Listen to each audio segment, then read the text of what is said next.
So what's good, TMG fam? It's your boy L, and I'm back. Merry Christmas, man. Merry Christmas, Merry Christmas. And I'm back with another reaction. How y'all feel? Welcome back to the channel. Salute. Now, next up on the blacklist, what we got is a case almost too disturbing to mention. Elizabeth Olten. All right, so shout outs to Explore with us. This is what we getting. This is what we solving for the night. Of course, y'all thought I wasn't gonna bring y'all a case on Christmas. We still solving cases. The detectives we pretend to be, we're still solving cases on Christmas and New Year, so be prepared, all right? We're gonna get into this video. If you're new to the channel, hit that subscribe button, man. Join the fam. Real quick moment of silence for the haters. You know we gotta address the haters on Christmas. They here. Moment of silence for the haters. That's enough. Now run the likes up. Let's get going. And one. Why'd it always start like that? A typical play date, a troubled young teen, and one deadly secret. All of these elements are tied up together in a case that to this day is often regarded as one of the most disturbing and shocking. What is up, Iwu crew? Today we are exploring the infamous case of Alyssa Bustamante. Let's get into it. From the moment Alyssa Bustamante was born to her teenage parents in January of 1994, she was introduced to a world of endless trials and tribulations. Her mother, Michelle, who was only 15 when she had Alyssa, was reported to struggle with raising her daughter and was described by news sources as a less than picture-perfect mom. Later court I mean, what do you expect at 15, bro? You know what I mean? You definitely don't have it figured out. Documents reported that Michelle had a history of misdemeanor convictions for drunken driving and marijuana possession. Alyssa's father, Cesar, was also alleged to have addiction issues, and police records show that he was eventually convicted of felony assault and was sentenced to serve 3 concurrent terms in prison. While Alyssa was still very young, the family moved frequently between California and Missouri. As a child, Alyssa, with 2 teenage parents who didn't appear to be ready to raise a child, had already begun developing questionable behavior. However, this behavior would only increasingly worsen after she and her younger brothers were taken in by their grandparents when Alyssa was around 8 years old. In fact, her grandparents eventually achieved legal custody of the 4 children. The grandparents wanted to raise the children with more stability and brought them to the small, quaint town of St. Martin's, Missouri, which had a population of just over 1,000 at the time. In the little town, crammed right next to Jefferson City, everyone knew just about everyone. Alyssa did not adjust right away, though. In fact, it was difficult for Alyssa to get used to living with her grandparents, and she allegedly struggled with depression and was reported to occasionally self-harm. You gotta think, bro, going from younger parents to much older grandparents, lifestyle change probably, you know what I mean? And I don't mean lifestyle and money. I'm just talking about the things that the younger parents were probably agile, able to play with them, be all playful and do different things. Grandparents are more chill, sit down type, want to sit down, board games. So it's probably a different thing. And we don't think about that sometimes, you know, when you're doing what you got to do. So that could have very much have played into that depression state. As Alyssa grew into a teenager and attended Jefferson City High School, she began to develop a more edgy personality. She often had strands of hair in front of her eyes due to her side-swept bangs, wore heavy eye makeup, and painted her nails black. What's wrong with her? This was in contrast to the other young girls she interacted with, especially at the church she regularly attended, where she was known to participate in several different youth activities.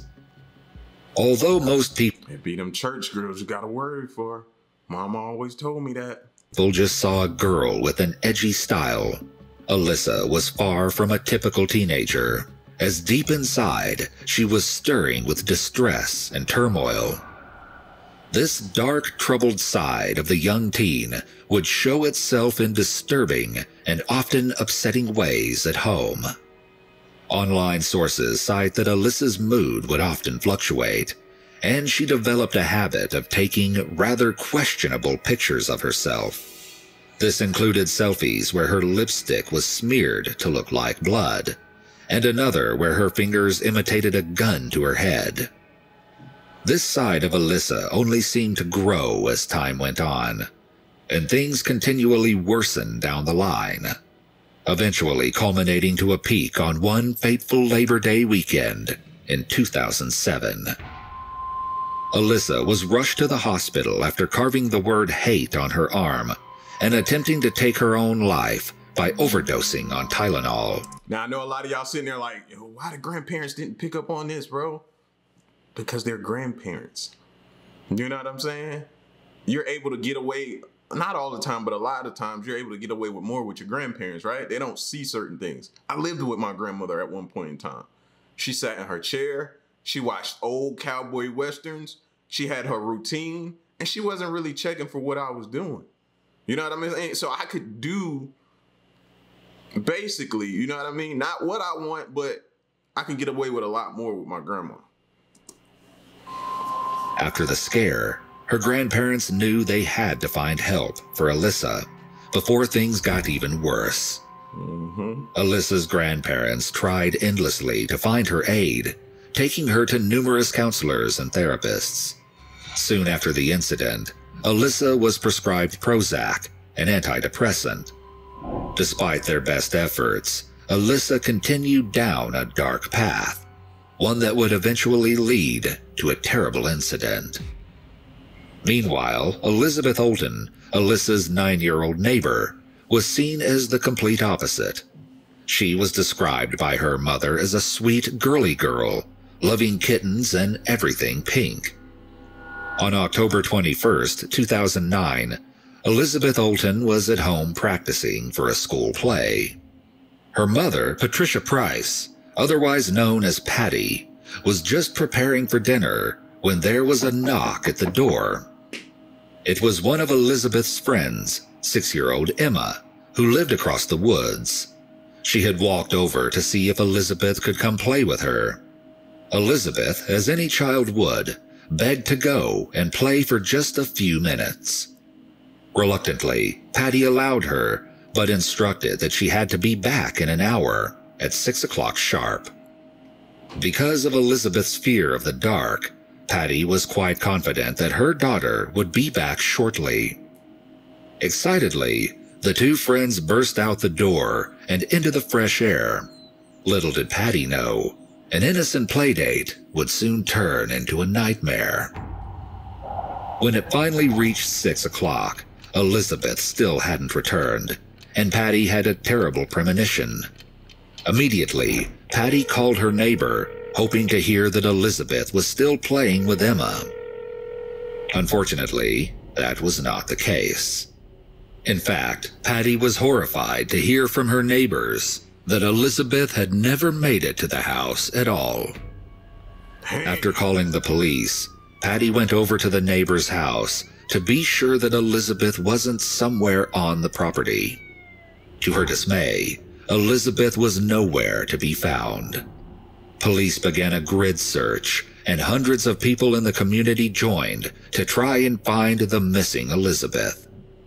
During the search, investigators pinged Elizabeth's cell phone, which said it was located somewhere in the forest, and they directed their search to that area.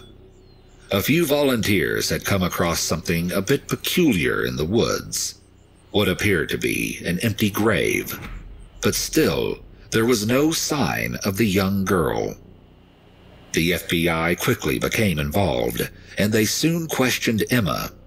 According to trial documents, she told investigators that she had played for a while, and then Elizabeth had headed back home. However, Emma, shortly after playing with Elizabeth, had fallen into a bush full of thorns and started crying before she called out, "Alyssa, come and help me." As it turned out, Alyssa Bustamante was Emma's half-sister, and Alyssa was in the area when the two young girls were playing. Alyssa, who was only 15 at the time, was questioned to see if she knew anything of importance about Elizabeth's disappearance. Alyssa lamented that she had no idea where the missing girl was. Police observed that Alyssa was calm and cooperative and decided that at the time there was no reason to suspect her. However, this would soon take a dramatic turn. Eventually, investigators brought her over to the area of the empty grave. There, Sergeant Rice and his forensics team were processing the area, and as Alyssa made her way over, Rice heard her say something rather strange. Alyssa said that she herself had dug the hole, but assured them that there was nothing sinister behind it. Instead, when Rice asked her why, she responded that she just liked to dig holes and that she would place dead animals in them on occasion. What? Although Alyssa made it sound like the grave was nothing to worry about, Sergeant Rice found her explanation suspicious. While FBI agents searched the Bustamante home for any sign of clues, one agent in particular investigated Alyssa's room. What was found by the officer was more than disturbing. It was crucial evidence. Compared to the rest of the home, Alyssa's room was dark and dreary, with writing on the walls. Although some of the notes on her walls were written in pen, others were described by police as appearing to have been written in blood. Along with the strange writing and postcards sent from her father from prison, investigators uncovered an unnerving drawing. Upon further inspection, it turned out to be a drawing of Alyssa's half-sister Emma, as titled on the paper. However, in a disturbing twist, Emma was drawn with slashes on her head and arm. As police continued through the room of horrors, they still hadn't found anything that could relate to Elizabeth's disappearance. That is, until they found a diary written by Alyssa. The diary, while not innocent in the slightest, still had nothing of substance in relation to Elizabeth at first.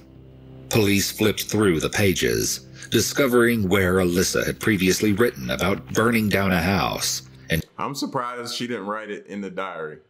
Because normally you'd be like, nah, somebody wouldn't, but you'd be surprised how many people would detail and document what they do or what if they've done, what heinous crimes they've committed. And a simple place is their diary. Serious, bro, people will do it. And killing its occupants. Police assumed that she was referring to her grandparents' house. The investigators turned to a page bearing the date of October 21st, 2009, the day Elizabeth vanished. The entry was oddly scribbled out in blue ink, and the only thing they could properly make out at the time was the very last sentence, which read, "I gotta go to church now, LOL." The agents took the diary as potential evidence, with the intent to try and make out the rest of the entry later. When they eventually used black lighting to read what was scribbled under the blue ink, they had a glimpse of something incredibly disturbing. The two words slit and throat. It was also soon discovered that the same day as Elizabeth's disappearance, Alyssa had taken a day off from school, her first unexcused absence, which further increased the suspicion surrounding the 15-year-old. Alyssa was brought in to speak with police about what they had uncovered. Sergeant Rice took her diary into the interrogation room with Alyssa and her grandmother, but he did not yet reveal to the 15-year-old that he had it. A few questions later, Sergeant Rice informed her that he was in possession of her diary and told her that they had read the last entry. At first, Alyssa tried to say that she had indeed gone into the forest with Elizabeth, but she had not killed her. Instead, she claimed that Elizabeth hit her head and died immediately.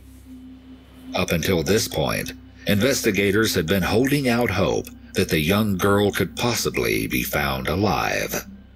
Rice didn't buy Alyssa's story for a second. After clarifying that the real cause of death would be revealed in the autopsy, he asked her firmly, was her throat cut? To which Alyssa replied, yes. Alyssa's grandmother immediately started to cry after this shocking revelation, and soon left the interrogation room. Alyssa then admitted in detail the horrific acts she committed on that tragic day.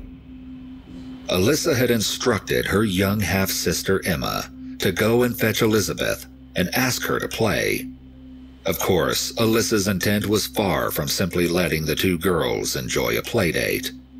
Her sinister plot unraveled from there, as she told Emma to go home after she had brought Elizabeth to her. It was then that she led her into the forest. In the police report, Rice quoted Alyssa as saying to 9-year-old Elizabeth, "I've got something really neat to show you. It's just a little further up here." Then, Alyssa lured Elizabeth to where she had already dug a grave deep in the woods. When they arrived, Alyssa began to strangle Elizabeth. It didn't end there, though. Alyssa then stabbed her in the chest multiple times and slit her throat.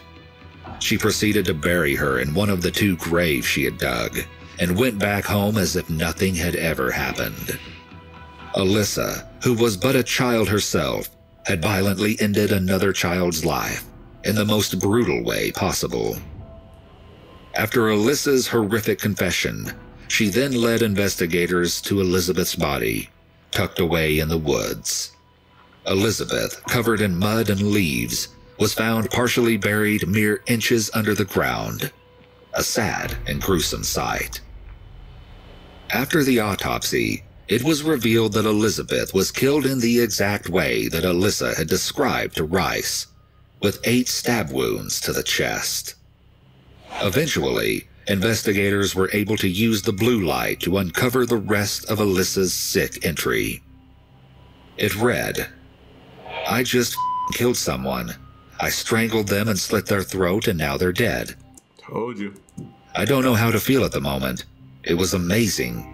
As soon as you get over the, oh my god, I can't do this feeling, it's pretty enjoyable. I'm kinda nervous and shaky right now, though. Okay, I gotta go to church now, LOL."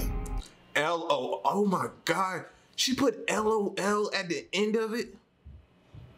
Like, if you had any questions, was she sick before?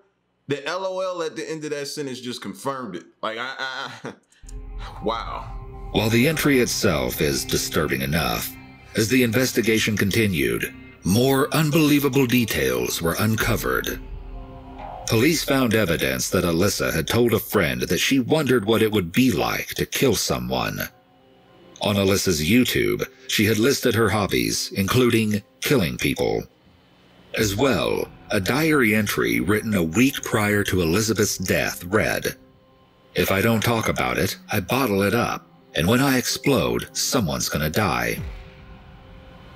When police asked why she had killed Elizabeth, Check your children's diary. Privacy, what?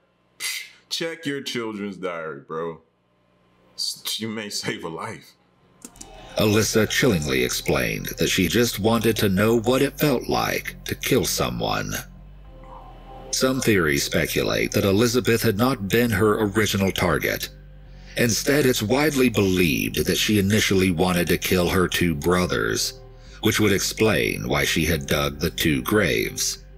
Hauntingly, following digging the graves, she had gone to school and lived her life as usual, though she appeared to be making plans to kill someone. A disturbing video Alyssa uploaded onto her YouTube page is often pointed to as evidence for the speculated theory that she had initially targeted her brothers. In the video, she convinces her brothers to touch an electric cattle fence. Before it shows her brothers touching the fence, a text title appears saying, "This is where it gets good. We get to see my brothers get hurt." On January 30th, 2012, Alyssa's trial began. She was tried as an adult and pled guilty to second-degree murder and armed criminal action. However, Alyssa's confession was then suppressed, and her defense team was offered a plea deal, which they accepted. Alyssa was ultimately convicted of second-degree murder and sentenced to life in prison with the chance of parole. She also had had an additional 30 years added because of the armed criminal action charge. This meant that Alyssa would serve a little over 35 years in prison before being eligible for parole. Needless to say, this upset Elizabeth's family as well as much of the public. Elizabeth's father, who was in prison on a state drug conviction at the time of the murder, had pleaded in a letter sent to court for Alyssa to receive the maximum sentence before she had been convicted. To Elizabeth's father, it didn't seem fair that while Elizabeth had no chance to live her life, Alyssa could possibly have the chance to live hers after serving time in prison. Alyssa made a statement during her sentencing while the Olten family sat stony-faced nearby. She said, "I cannot even understand what you guys are going through. I'm sorry for that. If I could give my life to bring her back, I would, and I'm sorry." Understandably, the Olten family was not even close to accepting the teenage murderess's apology. Since the trial, Elizabeth's mother, Pat, in her situation though, when she get out, who's she gonna go to anyway? What family is gonna take her in? Like, it's a tough situation for her, for it anyway. Like, so I doubt she'll make parole, or she'll probably do something on the inside to further her time, or make them say, "Nah, we're gonna make you ride this all the way out." Patty has settled a wrongful death lawsuit against Alyssa, which requires her to pay her more than $5 million. In 2021, Alyssa Bustamante has quite a few persistent supporters, mostly online. On chat forums, some people have commented that they love her, while others say that they would love to be friends with her. Many of these supporters believe that Alyssa, who is now around the age of 27, still might have a chance to turn her life around, and some even think she should be released from prison. There is an interesting and popular theory surrounding Alyssa and her use of antidepressants as a potential factor in her crime. In fact, this theory came up during her trial. At the time of Elizabeth's death, Alyssa was taking Prozac, and her dosage had increased a considerable amount only a few weeks before she committed the crime. Antidepressants are known to have some awful side effects, but Prozac is supposedly on a completely different level.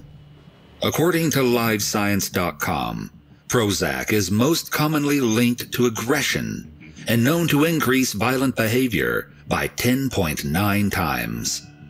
This fact has led some to speculate that the antidepressant could possibly have played a role in Alyssa's behavior. According to The Guardian, young people taking antidepressants such as Prozac or Seroxat are significantly more likely to commit violent crimes when on the medication, which supports this theory. However, it continues. But taking higher doses of the drugs appear to reduce that risk, scientists say. This additional information appears to discredit the theory, since her dosage had, in fact, increased.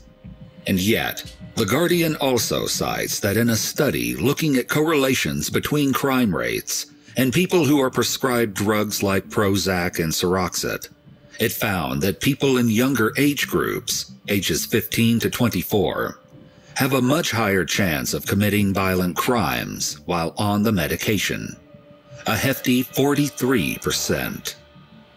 Despite these statistics, Dr. Anthony Rothschild, the main prosecution witness in Alyssa's trial on the second day of the sentencing hearing, denies this theory adamantly by saying, "There is no reliable evidence in the medical and scientific literature that Prozac causes people to commit murder." Although these theories are interesting to consider, the fact still stands that either way, Elizabeth Olten's murder was committed by Alyssa Bustamante. No matter the opinions over alleged reasons behind the murder, Elizabeth's family must still bear the burden of knowing that they will never see the happy little girl again, because of Alyssa's dark choices. Sweet Elizabeth, who only wanted to go and play outside before dinner, didn't even have the chance to make it back home. Patty has commented that she hates Alyssa and has also tearfully stated, "So much has been lost at the hands of that monster. Elizabeth was given a death sentence, and we were given a life sentence." Dang, bro. I was just about to say, man, tore that family apart. I know them grandparents are, you know what I mean? Our family's just beating themselves up about it.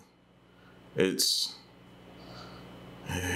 something I mean, how do you prevent? Is that the right word? Like, what do you do? Like, how could you have seen that coming?